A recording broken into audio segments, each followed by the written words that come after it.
მოგესალმებით. მინდა გაგაცნოთ მნიშვნელოვანი საკადრო ცვლილებები, რომლებიც საქართველოს მთავრობის სისტემაში განხორციელდება. პირველ რიგში დამოუკიდებელ სამინისტროდ ჩამოყალიბდება საქართველოს რეგიონული განვითარების სამინისტრო. როგორც მოგეხსენებათ, ეკონომიკის ზრდასთან ერთად მნიშვნელოვნად გაიზარდა ადგილობრივი ხელისუფლების ბიუჯეტები, რომელთა ჯამად ფილის გარეშე 4 მილიარდი შეადგინა.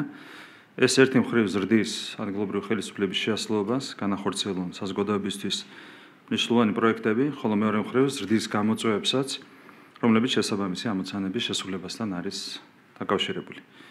ამდენად რეგიონული განვითარების ეფექტიან დაგეგმვას და მონიტორინგს ქვეყნის თანაბარი სოციალურ-ეკონომიკური განვითარებისთვის განსაკუთრებული მნიშვნელობა ენიჭება.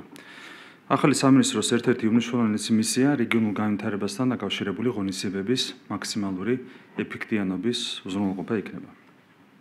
საქართველოს მთავრობამ უკვე შეიმუშავა და საქართველოს პარლამენტში წარადგინა შესაბამისი კანონპროექტი, რომელსაც საპარლამენტო უმრავლესობასთან გავლილი კონსულტაციების შესაბამისად საქართველოს პარლამენტი 15-18 აპრილს განიხილავს სასესიო კვირაში. საქართველოს რეგიონული განვითარების მინისტრის თანამდებობას დაიკავებს ბატონი გრიგოლ ლილუაშვილი, რომელიც როგორც მოგეხსენებათ, ოქტომბერში ისედაც ტოვებს თანამდებობას, ეწურება უფლებამოსილების ვადა. კანონის თანახმად მას აღარ ჰქონდა აღნიშნული თანამდებობის დაკავების უფლება.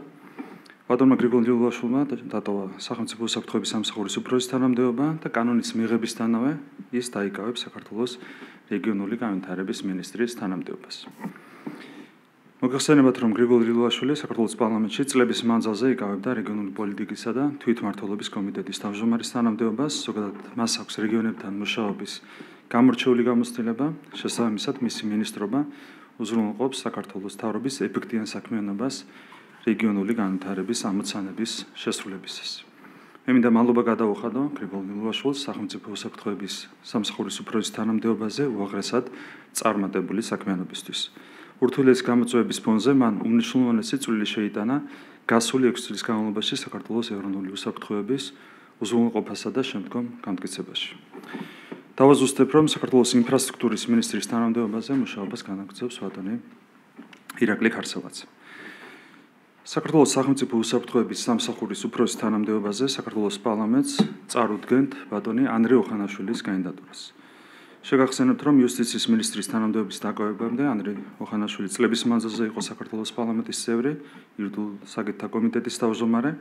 ანდრე ოხანაშვილი შეგახსენებთ არის სამართლის დოქტორი, მას სადოქტორო დისერტაცია დაცული აქვს ბერლინის ჰუმბოლდტის უნივერსიტეტში.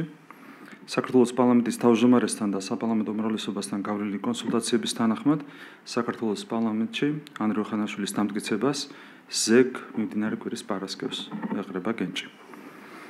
საქართველოს იუსტიციის მინისტრის თანამდებობას დაიკავებს ბატონი პაატა სალია. განსაკუთრებული წარდგენა არც პაატა სალიას სჭირდება, ის გახლავთ, როგორც მოგეხსენებათ, მოქმედი პარლამენტის წევრი, ის არის ერთ-ერთი ყველაზე წარმატებული ადვოკატი, ყველაზე წარმატებული იურისტი საქართველოში.